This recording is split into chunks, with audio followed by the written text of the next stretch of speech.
Yeah, what inspired me really was Dylan, our bass player. The music that he came up with, the guitar parts and stuff, immediately resonated with me. And it was just one of those things where you hear it and the thing that I sang was exactly what I wanted.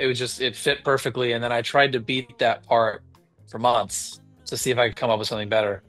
And nothing fit like that because it just put me in the exact right place. So the inspiration was really just him. Um, and later on, it got me to write the lyrics and stuff like that. But I think that was inspired later, just by a very, very tough transitional time in my life, when I wasn't really treating myself very well or taking my health very seriously. And you turn 30 and your body goes, nope, we're not doing that anymore. And so I think I wanted to fight that kind of growing up, but I'm a lot happier now that I've allowed it to happen, I'm not trying to bore you, there's no way. Yeah, I mean, other than, coming up with it with Dylan, I rewrote that verse multiple, like 3 or 4 times over the course of 3 years. I rewrote it a lot of times. Um, it never felt right. Even when I recorded it the last time, I still wasn't sure. Now that I've done it live and like it's settled in, I'm like, okay, no, this is right. But I think it was just a very interesting creative process to keep like revising and trying to beat what I was doing. Um, but this song scratches a lot of itches for me of things that I've wanted to have in our music for a while, and even certain like phrases like "Pretty Little Ego" that I have in the pre-chorus. I've wanted to put that in a song for 10 years, and it just finally worked. So I've had that like in my notepad for a while. So there's things like that, creatively, that I just all kind of came together. No. No, I think it's kind of no, but yeah, I think with this one, the approach was more being comfortable with this side of ourselves and being comfortable with this emotion and this aggression and stuff like that. So not necessarily in how we made it, but just in how we approached it. It's like, no, let it be what it is. It's okay to be this vulnerable, this aggressive, all that kind of stuff. Yeah, like even in the video, you'll see that I'm really, the song sounds like someone who's mad at someone else, but the song is really about me being mad at myself. Even the video, I'm like looking in the mirror at myself. So I'm very obviously like, I think a lot of people, especially nowadays, like people be like, yeah, like screw the other guys, like they're stuck in their typical ways. And it's like, look, the only way to fix the world around you is to look inward. And you can't really change anybody. You can only change yourself. And, you can choose not to have things bother you. So I think that's kind of the hidden message, if anything, whereas the immediate, like, yeah, you're stuck in your typical ways, is like the in your face thing. But it's not really how I meant it. But look, if you like the song, you can let it mean whatever you want. Okay. I think it's just it just gives you kind of a little bit of a buzz. There's just a lot of energy to it, and it makes you kind of want to, scream. It's kind of like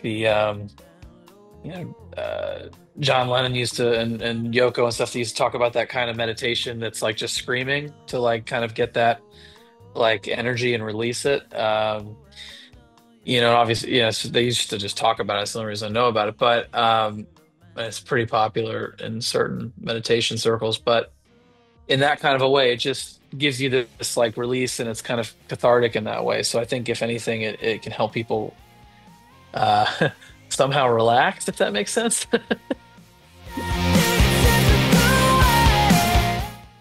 In the market, or okay, or like In the within the, whole music or industry, like maybe like make it okay. different um any other Yeah. song.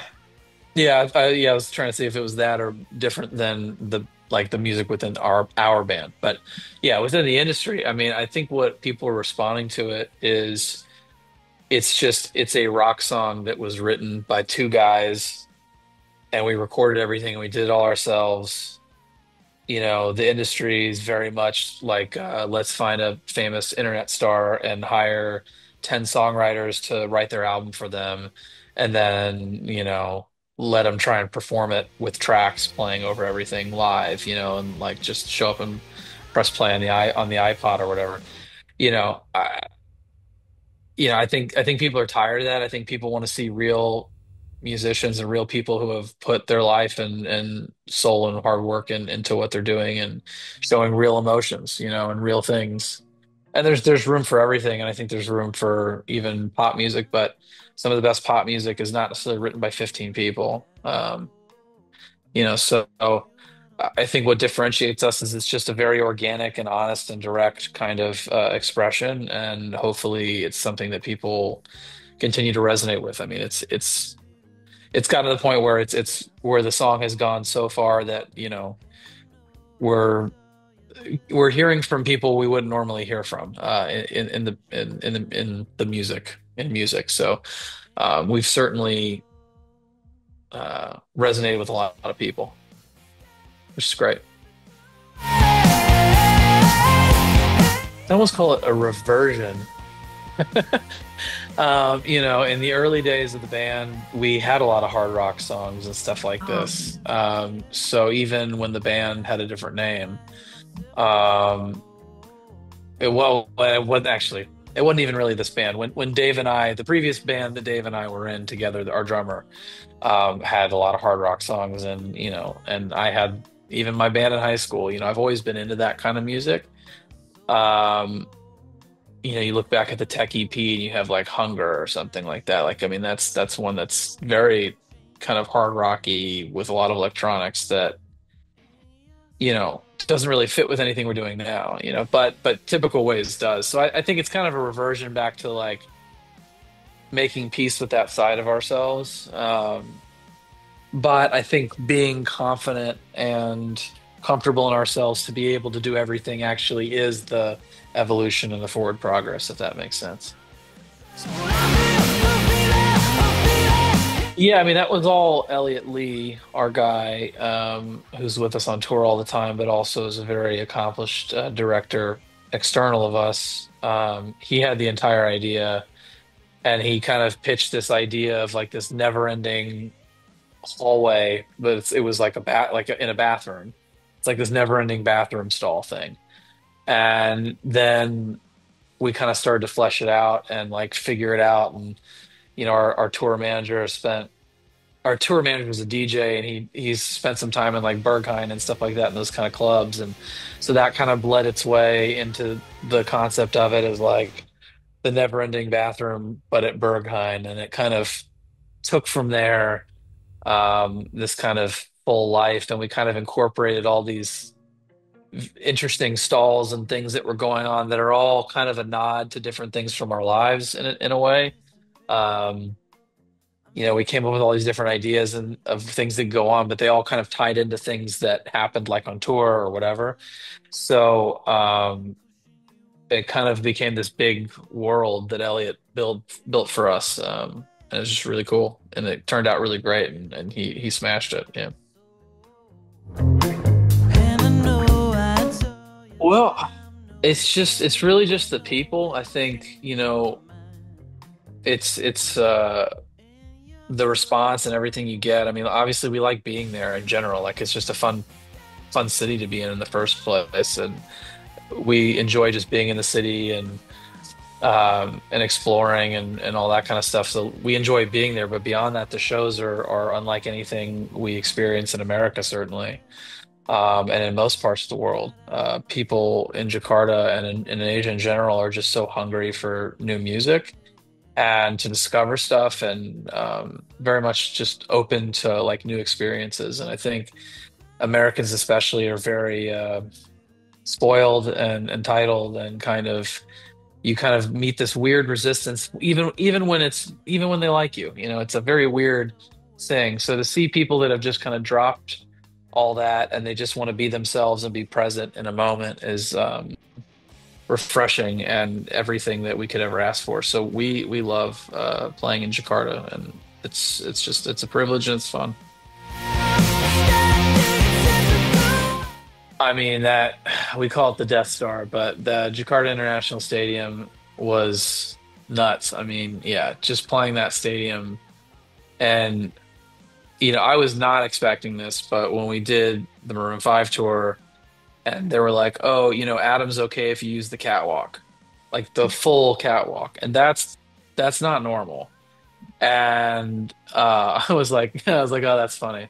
Like, no, seriously. I was just like, like what?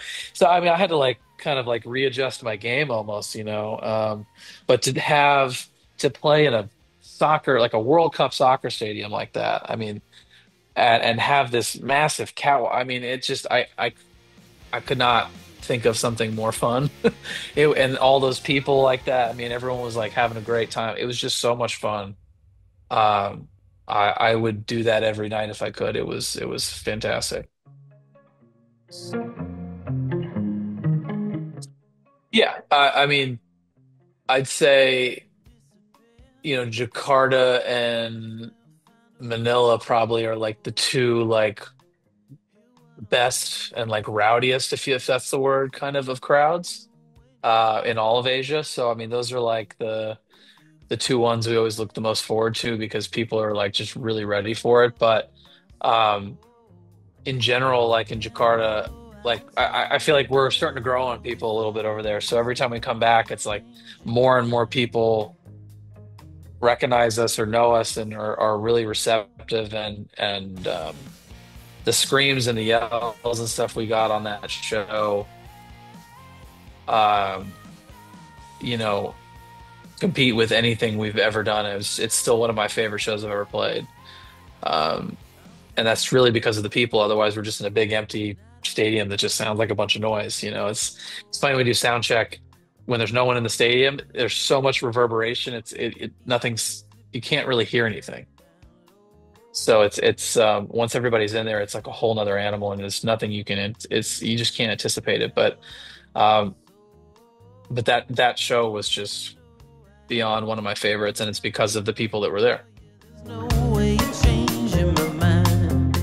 Yeah, I mean, first of all, thank you for streaming so much, on typical ways and helping, make us look like we like we know what we're doing, on Spotify and so forth. And just if you could please keep help spreading the word and hope to all your friends, and hopefully we can come to our own show there soon. And we're certainly trying to plan on it, and hope to see you soon.